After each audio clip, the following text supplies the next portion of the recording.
오늘 우리 하나님의 말씀을 함께 보면서 오늘 시편 149편에 나오는 말씀을 우리가 하나님의 말씀으로 상고하기 원합니다. 146편부터 150편까지는 할렐루야로 시작해서 할렐루야로 끝나는 시라고 말했습니다.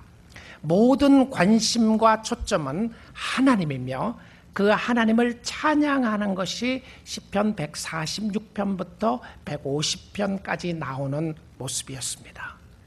우리의 관심과 우리의 삶과 우리의 모든 것은 하나님을 위하여 창조되었고 하나님의 이름을 높이는 것이었고 우리의 심령 속에는 그 하나님 앞에 나아가고 그 하나님으로 채워졌을 때에 우리의 심령 속에 진정한 기쁨과 만족이 있는 것을 보게 됩니다. 오늘 이 아침 시간에 여러분의 마음속에도 이 하나님으로 채워질 수 있기를 주님의 이름으로 축복합니다. 하나님입니다. 하나님. 시편 148편에는 하늘에 있는 천사들과 하늘에 있는 모든 것들이 하나님을 찬양하는 모습이 나와 있었습니다. 생명이 있는 것이나 없는 것이나 모두 다 하나님을 찬양하고 있고 땅에 있는 물고기들과 식물들, 나무들, 동물들도 하나님을 찬양하고 있었습니다. 사람들도 하나님을 찬양하도록 지음받았는데 놀랍게도 하나님을 찬양하지 않는 모든 민족과 모든 백성들과 모든 사람들 가운데서 하나님을 찬양하지 않는 백성들이 많이 있었습니다. 인간은 하나님을 찬양하지 않는 것뿐만이 아니라 하나님 앞에 대항하고 하나님 앞에 삿대질하는 사람은 인간밖에 없었던 것을 보여주었습니다. 그러나 그들 중에서도 하나님을 찬양하는 무리들이 있었는데 그 하나님을 찬양하는 무리들은 바로 성도들이었습니다. 성도들이었어요. 하나님은 찬양을 가장 받기를 좋아하시고 그 받으시는 찬양은 천사들의 찬양도 아니었고 하늘의 별들과 땅의 짐승들 창조물이 아니라 바로 하나님의 형상으로 창조받은 사람들이었습니다. 그 중에도 하나님이 가장 기뻐했던 찬양의 모습은 성도들의 찬양이었습니다. 그러니 하나님을 찬양하도록 부름받은 성도들은 얼마나 큰 특권 가운데 사는 사람들이며 큰 영광 가운데 사는 사람이었습니까? 여러분, 교회는 예배하는 곳이고 교회는 하나님을 찬양하는 곳입니다. 다른 모든 교회 사역에 있는 귀한 부분들은 다 부수적인 것이었고요. 우리의 모든 생각과 관심을 하나님께 맞추고 우리 하나님을 높이고 섬기는 것이 가장 귀한 것임을 보여주고 있습니다. 예배를 방해하는 것이 무엇이었습니까? 시편 146편 3절에 보게 되면 다른 사람도 아니고 환경도 아니고 음악도 아니고 악기도 아니고 예배당도 아니고 예배를 방해하는 가장 큰 요소는 자기 자신을 의지하는 마음이었습니다. 여러분, 살아나가다 보면 힘들고 어려운 일들을 당할 때가 많이 있잖아요. 이 상황에서는 도저히 하나님 앞에 예배드릴 수 없고 이 상황에는 하나님의 이름을 높일 수 없고 하나님께 감사를 할 수 없을 것 같은 상황과 형편 말입니다. 제가 캄보디아에 가 있었을 때가 무척 더운 때였습니다. 거의 100도가 오르락내리락하는 때였고요. 밤에 잠자기도 힘들 정도로 땀이 많이 흐르는 그런 시간들이었습니다. 그리고 습도가 많이 높았어요. 가만히 있어도 땀이 줄줄 흘러내리는 그런 시간에 저희들이 있었습니다. 그리고 그 순간 속에 선교사님들에게 말씀을 전하면서 이들의 환경과 상황 속에서 어떻게 예배를 하며 찬양을 하며 하나님 앞에 감사를 들을 수 있을 것인가. 아마 그들은 그런 생각들을 했던 것 같아요. 이제 선교 지역에 있으면서 날씨가 너무 덥기 때문에 힘들고 언어를 배우는 것이 너무 힘들기 때문에 어렵고 문화적인 차이에서 오는 갈등 때문에 힘들고 사람들의 관계 속에서 오는 갈등 때문에 힘들고 여러 가지 힘들고 어려운 부분들을 이야기했습니다. 상담을 하는 가운데 이 문제들을 어떻게 해결할 것인가, 하나님이 이들에게 어떤 위로를 주실까를 생각하는데요, 제가 인간적인 방법과 인간적인 모습으로 그들을 위로할 말을 찾을 수가 없었어요. 그러다가 제가 몇 주 전에 전했던 시편 146편의 말씀을 가지고 그들에게 말씀을 전했습니다. 아마 그들의 환경과 상황 속에서는 내가 이 상황 속에 도저히 할 수 없다고 생각했던 그 상황 속에서 하나님을 찬양할 수 있을 것인가, 하나님 앞에 감사할 수 있을 것인가에 대한 도전을 하게 됐어요. 여러분이 이곳에 있는 것은, 하나님이 선교사를 부르신 것은 전도하고 선교하는 것도 무척 중요하고 무척 필요한 것이지만 오늘 있는 위치 속에서 당신은 하나님을 찬양하고 예배할 수 있겠는가? 하나님 앞에 감사를 할 수 있겠는가? 감사를 할 수 없고 찬양을 할 수 없다는 수많은 이유들 가운데서도 Can you rejoice in the Lord? Can you give thanks to God? 하나님을 예배할 수 있는가를 도전을 했는데요. 제가 한 20분 설교하기로 그날 아침에 되어 있었던 설교를 한 45분 정도, 45분, 50분 설교를 하게 됐어요. 근데 제 마음속에 얼마나 말씀을 전하는데 성령의 역사하심이 나타나는지요. 마음이 너무 편한 거예요. 편하고 강한 말을 도전할 수 있게 되고, 여러분 설교를 하다가 보면요, 어떤 힘들고 어려운 말을 해야 될 때가 있는데 그때 성령의 강권적인 역사가 있게 되면 더 담대하게 할 수 있게 돼요. 제가 이들을 위로하면서 강하게 도전했습니다. 당신이 여기 산다는 것이 너무 귀하고 중요하고 필요한 일이지만, 그러나 당신의 마음속에 기쁨이 사라지고 감사가 사라지고 여러 가지 힘들고 어려운 상황 가운데 하나님을 예배할 수 없다면 여기 있는 목적이 무엇인가? 그래서 강하게 도전을 하고 하나님을 섬기고 하나님을 예배할 것을 이야기를 했어요. 성령께서 강권적으로 그 예배 시간에 역사하셨습니다. 그러고 나서는 그 선교 단체 속에 있었던 사람들, 미국에서 간, 필라델피아 지역에서 간 단기 선교팀들이 한 20명, 한 15명 정도 참석을 했었는데요. 그 학생들과 또 단기 선교팀들과 선교사님들이 함께 영어로 예배드리고 찬양하면서 얼마나 귀한 시간이었는지 모릅니다. 나중에 끝나고 대부분 선교사들이 왔어요. 그 말씀이 I needed that message. 내가 이 말씀이 나에게 너무너무 필요했던 말씀이었다. 근데 제가 그 순간에 생각했던 것은 결과적으로 하나님의 말씀이, 하나님의 살아있는 말씀이 우리의 심령을 좌우하고 붙잡는 것이 얼마나 중요한 것인가. 우리는 여러 가지 힘들고 어려운 상황을 이해할 수 있을 것입니다. 또 이야기할 수 있을 거예요. 이런 상황에서는 예배할 수 없고, 이런 상황에서는 감사할 수 없고, 이런 상황에서는 찬양할 수 없는 상황 가운데 있다고 고백하고 이야기하는 그 순간에 어떻게 하나님을 찬양할 것인가, 하나님의 이름을 높일 것인가. 오늘 제목의 말씀을 성도여 새 노래로 하나님을 찬양하라 라고 붙였습니다. 성도여 새 노래로 하나님을 찬양하라. 성도여 새 노래로 찬양하라. 오늘 이 세 단어를 가지고 말씀을 보기를 원합니다. 시편 148편 14절에 보게 되면 이런 말씀이 기록되어 있어요. 그가 그의 백성의 뿔을 높이셨으니 그는 모든 성도 곧 그를 가까이 하는 백성 이스라엘 자손의 찬양받을 이시로다. 할렐루야. 그 시편 148편 16절에 보게 되면, 14절에 보게 되면 하나님이 받으시는 찬양은 성도의 찬양밖에 없었어요.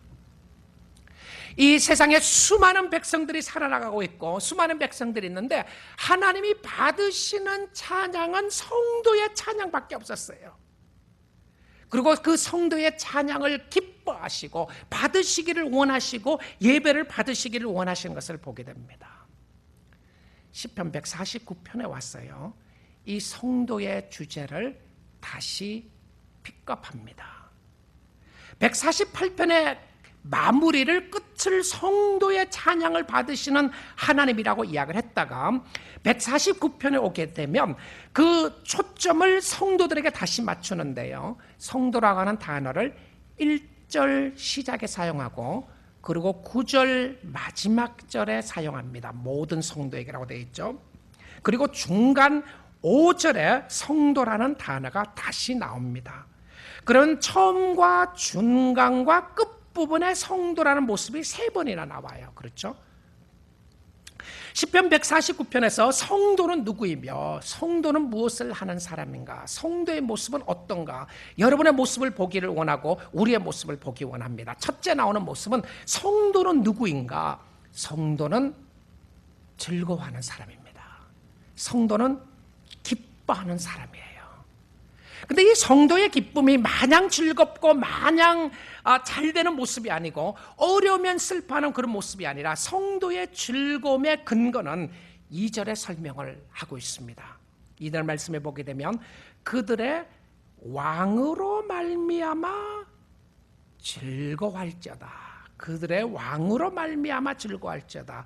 이것은 어떤 감정적으로 기분이 좋고 기분이 나쁜 것에 좌우하는 즐거움이 아니라 하나님 때문에 즐거워하는 모습이었어요. 그 하나님이 누구였나요? 창조주였습니다. 자기를 지으신으로 말미암아 기뻐하고 감사하고 찬양하는 모습인데요. 우리 사랑하는 뉴라이프 가족 여러분 힘드는 부분들 많이 있으시죠?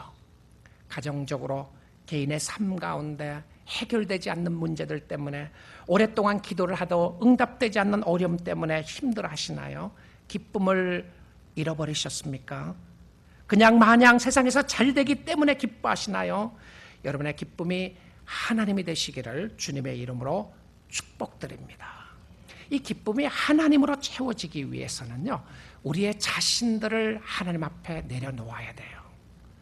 제가 선교사님 중에 한 분을 만나서 이제 상담을 하다가 한 2년 정도 되신 선교사 가정인데요, 쭉 이렇게 설명하면서 자기 자신이 누구인가를 설명을 하는 거예요. 백인 선교사였는데 자기가 이런 이야기를 해요.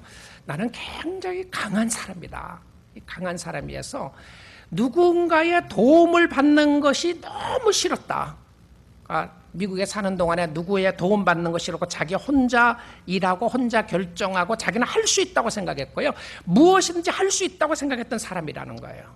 그래서 그 예를 하나 들어주는데 어디 캄보디아인가 가기 위해서 어디 단기 선교를 가다가 그 전에 그런 일이 있었다는 거예요. 자기가 이제 라이드를 부탁할 사람이 마땅치 않아 갖고 라이드를 얼마든지 부탁할 수 있는데 어떤 경우에는 라이드를 해주겠다고 하는데 자기가 그거 필요 없다고 생각을 하고 자기 집에서 공항까지 걸어갔다는 거예요. 그래서 얼마나 걸린데 걸어갔냐. 프리웨이를 통해서 가방을 들고 메고 그러고 걸어갔다는 거예요. 아니 그 왜 그랬느냐고 그랬더니 누구인데 부탁하기 싫어서 그랬다는 거예요. 참 대단하죠. 이 선교사님들 보면 대단한 사람들만 가 있어요. 얼마나 당신들이 힘들고 어려운 사람인 줄 좀 알면 좋겠다고 제가 그랬는데요. 근데 그런 사람이 가 있으니까, 캄보디아 가 있으니까 가서 배운 것 중에 하나가 2년 있으면서 배운 것 중에 하나가 지금도 그렇대요. 자기의 힘으로 되는 것이 아무것도 없다는 것을 깨닫게 됐다는 거예요. 언어도 안 되고 문화도 어렵고 적응하기 힘들고 또 뭐 인터넷 하나를 개설을 해도 누군가의 도움을 받아야 되는데 그런데 이 선교사님 하는 이야기가 너무 좋다는 거예요. 그럼 왜 좋느냐고 그래서 Why are you so happy? 그런 상황에서 그랬더니 내가 내 힘으로 할 수 없다는 것을 깨닫는 순간 나 자신은 무너지는 것 같았었는데 내가 하나님을 의지할 수 있다는 것이 너무 좋다. 여러분, 우리가 주님을 때론 온전히 찬양하지 못하고 즐거워하지 못하는 이유 중에 하나도 혹시 여러분이 자신을 의지하기 때문에 그렇지는 않습니까? 아직도 나는 할 수 있다. 여러분, 어떤 순간과 환경 속에서 하나님은 내가 할 수 없다는 것을 깨닫게 해주심으로 말미암아 하나님을 신뢰하게 만들어주세요. 하나님을 의지하게 만들어주시는 거예요. 제가 마지막 날 우리 NLMA 선교사들하고도 모임을 하면서 그랬습니다. 당신 정말 모든 선교사 보니까 지독한 사람들이라고 그랬어요. 지독한 사람들이다. 그리고 또 제가 이야기했던 것은요, 당신이 그렇게 지독하지 않으면 캄보디아에 와서 살겠느냐. 지독한 사람들이 모여있으니까 얼마나 어렵고 힘들겠어요. 근데 성령께서 강권적으로 역사하기 시작하니까 마음속에 있는 힘들고 어려운 갈등들을 해결해 나가고 풀어나가는 모습을 보게 되었습니다. 제가 이런 상담하기 전이나 예배 드리기 전의 모습하고 상담하고 예배 드리고 난 이후의 모습들을 보면서 정말 변화되는 모습을 볼 수 있었어요. 얼굴이 달라지는 거예요. 얼굴이 환해지는 거예요. 자기 마음속에 있었던 것을 내려놓기 시작하고 힘들고 어려운 부분들 내려놓게 되면서 하나님이 주시는 평화를 그들이 느끼기 시작한 거예요. 바로 이것이다. 하나님이구나. 우리 여러분 사랑하는 우리 뉴라이프 가족들의 여러분의 심령 속에도 여러분의 자신들을 내놓고 하나님을 바라보면서 하나님이 주시는 축복이 여러분의 심령 가운데 함께할 수 있기를 주님의 이름으로 축복드립니다. 자신을 내려놓았을 때에 하나님을 신뢰하고 의지하고 나갈 때에 하나님이 우리에게 약속하시고 개런티하신 것 중에 하나가 예배를 통하여 오는 기쁨이었어요. 기쁨이었습니다. 그리고 두 번째로 나오는 모습은 성도는 하나님의 백성들인데요. 이 하나님의 백성들이라고 하는 모습을 이야기하면서 하나님께 소속되어 있는 사람이라는 거예요.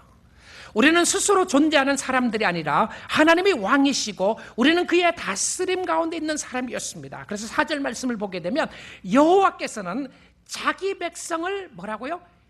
기뻐하시며 겸손한 자를 구원으로 아름답게 하심이로다. 하나님은 자기의 백성을 기뻐하시고 겸손한 자를 구원으로 아름답게 하신다고 되어 있습니다. 여러분, 하나님은 성도들에게 화가 나서 벌을 주시기를 좋아하시는 이상한 하나님이 아니십니다. 하나님의 즐거움은 성도들에게 있었어요.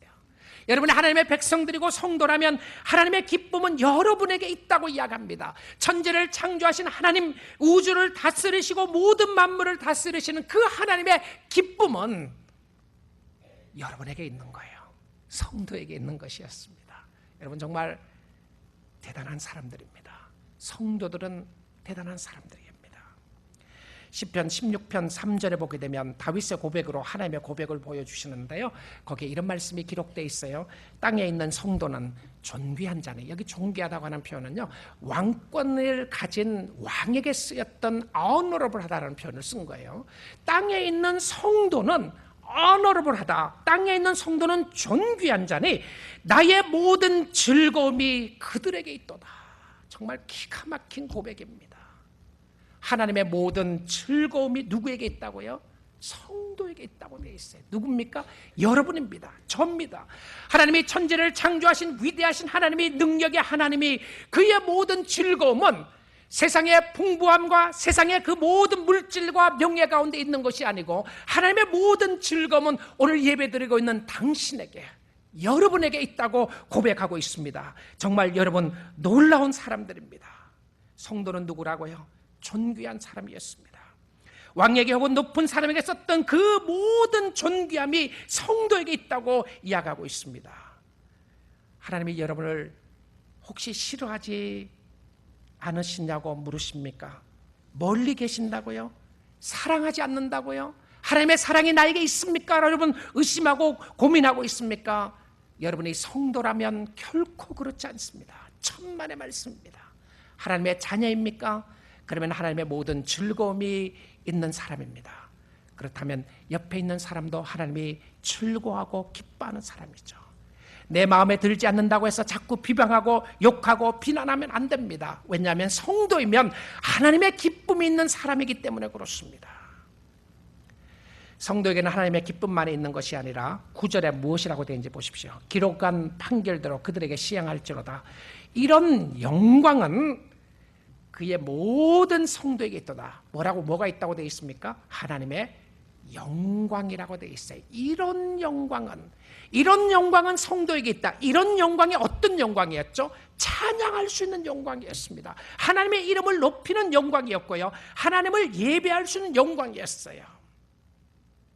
성도들이 영광으로 하나님을 찬양하고 예배하면 그 영광이 성도들의 심령 가운데 충만하게 되는 줄 믿습니다. 공동체 안에서 다른 사람들이 그 영광을 보게 되고요, 하나님의 영광은 예배 가운데 임하게 되고 하나님의 영광은 그의 이름을 높일 때 나타나게 됩니다. 하나님의 영광은 찬양 가운데 임하게 되는 것을 보게 됩니다. 자, 그런데 어떻게 찬양을 해야 하나님이 기뻐하시고 하나님의 영광이 나타나게 되는가? 어떻게라는 질문보다는 더 중요한 것은 어떤 노래를 불러야 하나님이 기뻐하시는가일 것입니다. 어떤 노래를 불러야 하나요? 하나님이 기뻐 받으시는 노래는 어떤 노래입니까? 새 노래입니다. 여러분 오늘 찬양하셨죠? 성가대의 아름다운 찬양을 들으셨고요, 찬양팀의 찬양의 인도를 따라서 우리가 찬양하게 되고 우리가 공중 회중 찬양을 하게 되었습니다. 자, 그 찬양을 부를 때 하나님이 기뻐하셨는가? 그럴 수도 있고 아닐 수도 있습니다. 하나님이 기뻐하시는 찬양은 어떤 찬양인가? 새 노래입니다. Sing to the Lord a new song, 새 노래를 불러야 하는데요, 이 새 노래라고 하는 의미의 중요한 의미는 두 가지를 볼 수 있습니다. 첫 번째는 사건적인 측면에서 새 노래입니다. 사건적인 측면에서 새 노래다. 여러분, 새 노래라고 하면 옛 노래가 있다는 것이죠. 그렇죠? 옛 노래가 있으니까 새 노래가 있잖아요. 사도 바울도 옛 사람과 새 사람을 비교했어요. 근데 옛 사람은 예수 믿기 전에 있는 자아, 나를 이야기했던 모습이었어요. 그러면 옛 노래는 내가 예수 믿기 전에 예수와 상관없는 노래였고요. 새 노래, 새 사람은 예수 믿고 난 이후에 새롭게 된 자아를 이야기합니다. 그러면 새 노래는 무엇과 관계가 있느냐 하면 구원의 사건과 관계가 있는 거예요. 여러분의 심령 속에 예수 그리스도를 모시게 되고 구주로 모셔 살아나가게 되면 여러분이 부르는 찬양은 새 노래인 줄 믿습니다. 구원과 관계 있는 노래예요. 그런데 이 노래는 너무나도 힘들고 배울 수 없는 노래입니다. 그런데 예수 안 믿는 사람들이요, 이 찬양을 배울 수가 없어요. 이게 무슨 말이냐면 찬양을 따라할 수 없다는 것이 아니고요, 찬양은 따라하는데 영혼이 찬양을 할 수가 없어요. 하나님이 받으시는 찬양은 성도들의 찬양인데 성도가 아닌 사람들이 부르는 찬양 하나님 받지 않는 거예요. 근데 따라 부를 수가 없어요. 부르기는 부르는데 그 노래가 하나님이 기뻐하는 노래가 아니에요. 그래서 여러분, 교회 안에서 예배를 드리는 가운데 드리는 찬양의 중요한 것은 무엇이었냐면 음정도 중요하고 박자도 중요하고 큰 소리를 부르는 것도 중요하고 다 중요한데요, 교회 안에서 부르는 찬양의 가장 핵심적인 것은 무엇이었냐면 영어로 부르는 찬양이어야 합니다. 영성의 찬양이어야 된다는 것이죠. 그런데 이 노래가 천국 가면 배울 수 있는 노래가 아니에요. 놀랍게도 요한계시록 14장에는 이런 말씀을 하고 있습니다. 14장 1절 3절인데요. 또 내가 보니 보라, 어린 양이 시온산에 섰고 그와 함께 14만 4천이 서 있는데, 이 14만 4천은 구원받은 백성들을 표시하는 숫자입니다. 그들의 이마에는 어린 양의 이름과 그 아버지의 이름을 쓴 것이 있더라. 그러니까 14만 4천들을, 구원받은 백성들을 다 보니까 이마에 이름이 쓰여져 있는데 어린 양과 아버지의 이름이 다 쓰여져 있는 거예요. 내가 하늘에서 나는 소리를 들으니 많은 물소리와도 같고 큰 우레소리와도 같은데 내가 들은 소리는 검은 고 타는 자들이 그 검은 고를 타는 것 같더라. 그러니까 harf를 켜는 것처럼 많은 웅장한 소리가 있는데 자기 귀에 들리기는 아름다운 검은 고 소리로 다 찬양이 들리는 거예요. 그들이 보좌 앞과 내 생물과 장로들 앞에서 새 노래를 부르니, 자, 그들이 새 노래를 부른다고 되어 있어요. 뉴송인데요, 땅에서 속량함을 받은 14만 4천 밖에는 능히 이 노래를 배울 자가 없더라, 부를 자가 없더라고 되어 있지 않고요, 그들이 찬양을 부르고 있는데 이 노래를 배우는 사람이 누구냐면 땅에서 이 노래를 배운 사람만이 천국 가서도 부를 수 있다는 거예요. 여러분, 이 놀라운 모습이에요. 천국 가면 자연적으로 이 노래를 부를 수 있는 것이 아니고 땅에서 이 노래를 배운 사람들만이 천국에서 부르고 있는 거예요. 그러면 이 땅에 사는 동안에 이 새 노래를 부르지 않고 배우지 않으면 천국 가서 부를 수 없는 겁니다. 아니, 천국 갈 수가 없다고 하는 표현이 맞는 표현이겠죠. 이 구원받은 백성들이 부르는 새 노래가 무엇이었습니까? 그것은 성령의 역사로 부르는 노래였습니다. 영의 노래였고 신령한 노래였어요. 영으로 찬양해야 합니다. 그냥 노래 부르는 것을 이야기하지 않습니다. 찬송 부르는 것을 말하지 않아요. 여러분의 심령 속에 하나님의 영으로 말미암아 하나님이 주시는 성령의 역사로 말미암아 새 노래를 부르는 놀라운 역사가 있기를 주님의 이름으로 축복드립니다. 하나님이 받으시는 찬양, 하나님이 받으시는 예배, 하나님이 받으시는 예배 가운데 나타나는 그 모습은 새 노래를 부르는, 영으로 부르는 찬양이었어요. 아름다운 노래로 화음을 잘 맞추는 것, 기뻐하는 것이 아니었습니다. 하나님이 기뻐하시는 노래는 성령의 역사로 부르는 노래였어요. 성령의 역사로. 두 번째는 시간적인 측면인데요, 시간적인 측면에서 이 새 노래는 어제 불렀던 노래가 아니라 오늘 부르는 노래가 있어야 합니다. 여러분, 오늘 이 아침 시간에 여러분의 마음을 다하여 영혼을 다하여 살아계신 하나님을 찬양할 수 있기를 원합니다. 지난주에 찬양을 했다고 해서 오늘 하지 않는 것이 아니죠. 10년 전에 예배를 드릴 때는 내 가슴이 뜨거웠는데, 근데 오늘 뜨겁지 않다면 여러분의 마음을 다시 살펴보아야 합니다. 왜 그렇죠? 새 노래를 부르지 못하기 때문에 그래요. 사라진 구원의 감격을 회복할 수 있기를 원합니다. 근데 이 새 노래는 우리의 영혼을 리프레시하게 해줍니다. 우리의 영혼에 신선함을 주게 돼요. 오늘 불러도 신선한 노래, 똑같은 찬양을 부르는데 새로운 노래, 영혼을 새롭게 하는 노래, 그런 찬양이었습니다. 날마다 새로움을 가지고 찬양하는 모습이었고요. 이 새 노래를 부르는 사람에게 반드시 나타나는 것은 감정이었습니다. 감정. 그 감정이 어떤 감정이었죠? 기쁨이었어요. 기쁨. 하나님이 주시는 기쁨이었습니다. 새 노래로 하나님을 찬양하라. 찬양은 특권이자 의무이죠. 내 영혼아 여호와를 찬양하라. 자신이 찬양을 해야 합니다. 예배의 분위기에 의해서 찬양하는 것이 아니고요, 찬양팀이 인도를 잘하기 때문에 찬양하고 못하기 때문에 안 하는 것이 아니고, 성가대가 찬양을 하는 것이 아니고요, 우리 모두가 하나님을 찬양해야 되는 겁니다.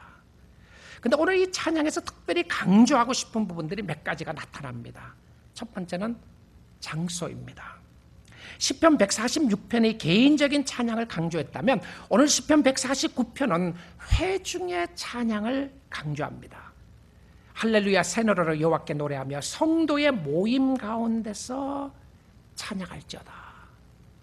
여러분, 성도의 모임 가운데 찬양하라고 해서 이 찬양을 노래라고 생각하지 마십시오. 그게 아니라 그랬죠. 찬양이라고 해서 노래를 이야기하는 것이 아니라 우리의 마음을 다하여 드리는 예배였습니다. 정성을 다하여 드리는 예배였어요. 그런데 이 예배 가운데 하나님의 임재하심을 만나게 되고 하나님의 임재하심을 체험하게 되면 우리의 얼굴이 달라져요. 우리의 모습이 달라집니다. 정말 근심과 걱정과 좌절과 절망할 수밖에 없는 상황 가운데 있었던 사람들이 하나님을 만나고 나면서 자기의 자신들을 하나님 앞에 내려놓았을 때 주시는 평안과 기쁨을 누리게 돼요. 그것이 예배였습니다. 예배를 통하여 주님이 주시는 은혜와 축복이 함께하는 모습이었고요, 그 예배를 통하여 주의 이름을 높이는 모습이었는데, 자, 그런데 이 예배를 통하여, 공동체를 예배를 통하여 어떤 방법으로 그러면 예배를 해야 되는 것인가? 3절에 나옵니다. 춤추며 그의 이름을 찬양하며 소고와 수금으로 그를 찬양할지어다. 춤을 추라고 그랬어요. 이제 그렇더라도 교회에서 우리 뉴라이프교회에서는 찬양 시간에 춤을 안 추나 생각했는데, 예배 끝나고 이제 마지막 설교 이후에 찬양 시간에 춤을 추라는 것보다 봐라 여기 춤추라고 그러지 않았는가. 여러분, 여기 춤이라고 나오는 부분과 연결되는 것은 무엇입니까? 감정이죠. 감정입니다. 이 감정과 연결되는 부분이 어떤 감정이냐면, 춤을 추는 사람에게 나타나는 감정은 기쁨입니다. 기쁨요. 슬픔에서 춤을 추는 것이 아니라 기뻐하는 모습인데, 이 기쁨의 찬양이었어요. 기쁨의 예배였습니다. 여러분, 여기 악기에 대한 부분들 나오는데요, 시편 150편에 가서 다음 주에 볼 말씀인데 150편에 보게 되면 악기에 대한 부분들을 많이 다루게 됩니다. 다음 주에 보도록 하겠고요. 마음속에 있었던 방법이 무엇인가? 춤을 추는 것 같은 기쁨의 표현이었어요. 근데 이 찬양하는 사람들에게 주어진 축복은, 그들의 모습은 어떤 모습이었는가? 기쁨으로 하나님을 노래하니까 어떤 모습이 일어나게 되는가? 6절 말씀입니다. 그들의 입에는 하나님에 대한 찬양이 있고 그들의 손에는 두 날 가진 칼이 있도다. 이게 무슨 의미죠? 자, 하나님을 찬양할 것을 이야기했고요, 시편에 나오는 마지막 할렐루야 5편의 찬양 모습 가운데서는 어떤 절망의 모습이나 괴로움과 한숨 쉬는 모습이 하나도 없습니다.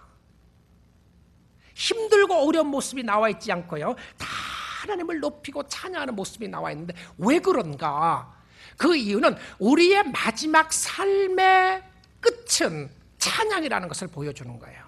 우리가 하나님을 만나게 되고 하나님과 교제하게 되고 하나님과 기쁜 은혜 가운데 거하게 되면 하나님을 높이는 모습이 나타난다고 되어 있는데요, 근데 오늘 여기에 말씀 가운데 6절에 보게 되면 그들의 입에는 하나님에 대한 찬양이 있고 그들의 손에는 두 날 가진 칼이 있도다. 이 더블 에지 소울이라고 되어 있죠. 두 칼이 아니고 칼이 하나인데요, 칼날이 양쪽에 다 서 있다는 겁니다.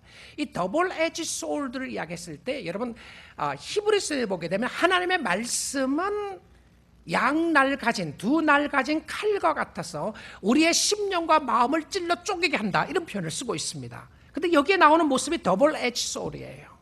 양날 가진, 양날이 써 있는 칼을 이야기합니다. 자, 그런데 이 칼이 무슨 의미로 여기에 나왔을까?